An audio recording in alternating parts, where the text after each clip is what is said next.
กรงถังสีครับทำเสร็จ 90% แล้วนะครับเตรียมไว้ใส่นกกระทาทุ่งวัน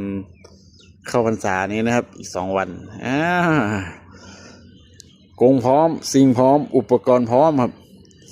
นกป่าจะขันหรือเปล่าฝนจะตกหรือเปล่าลุ้นกันอีกทีนะครับในวันเข้าพรรษานะครับวันศุกร์นี้โอเคยังไงก็ฝากกดไลค์กดติดตามผมด้วยนะครับผมหวังว่าคนจะหมานนะครับวันศุกร์นี้